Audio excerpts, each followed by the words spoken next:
It began with an idea so vast that it stretched from one ocean to another, a wall not of stone or steel, but of life.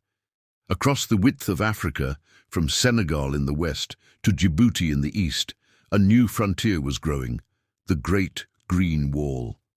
It wasn't built to divide people, but to unite them against one of the greatest threats of the modern age, the advancing desert. For decades, the Sahara had been creeping south, swallowing villages, drying rivers, and turning fertile land into dust. Crops failed, families moved, livestock died where grass once thrived, the land itself was giving up.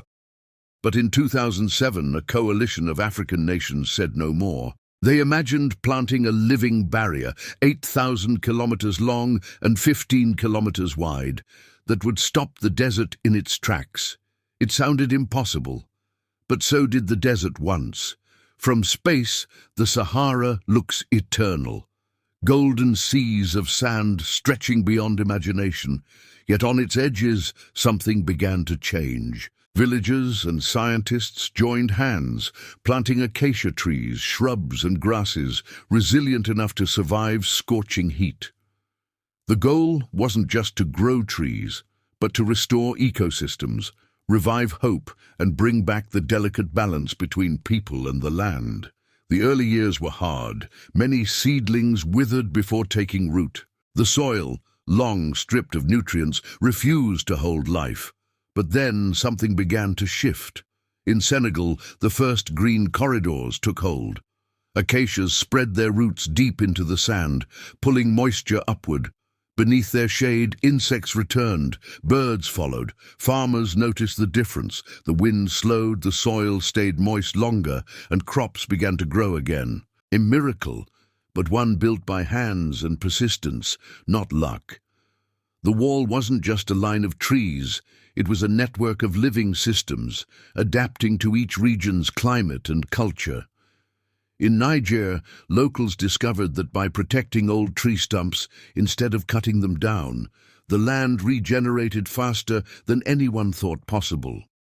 Within a decade, 200 million new trees had sprung up naturally. In Ethiopia, terraced hills captured rainwater that once vanished into runoff, turning dead slopes green again.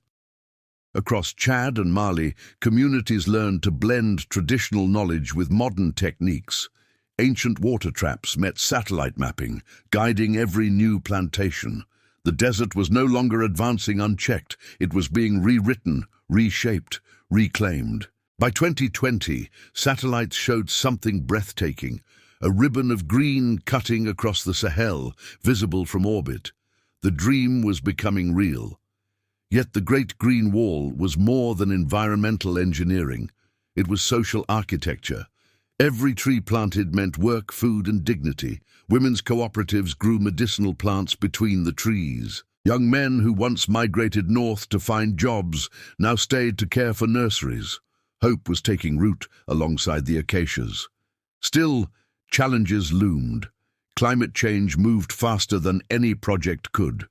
Rainfall patterns shifted, making survival unpredictable. Funding faltered. Conflicts in some regions stalled progress. But through it all, the wall endured, because it was never just about trees. It was about resilience. It was about Africa refusing to be a victim of climate change and instead becoming its teacher.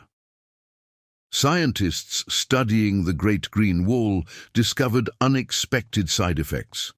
The trees cooled local temperatures by several degrees, altering wind currents and even boosting rainfall. In places where sandstorms once howled, meadows now bloomed.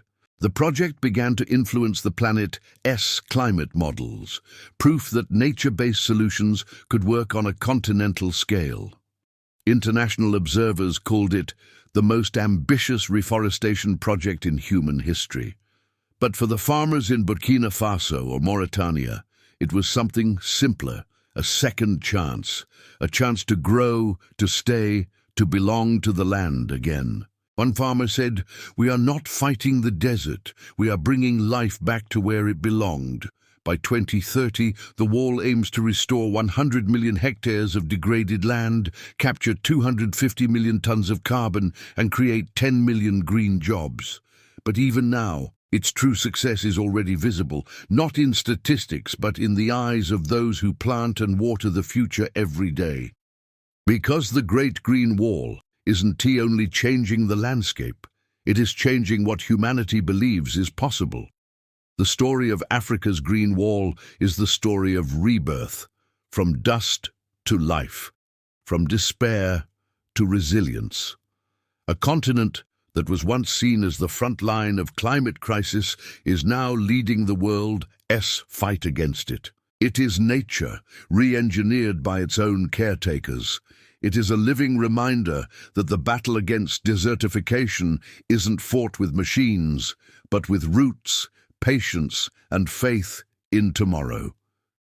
And as the sun sets over the Sahel, casting long shadows across young forests, one truth stands clear: where life is planted, hope will grow.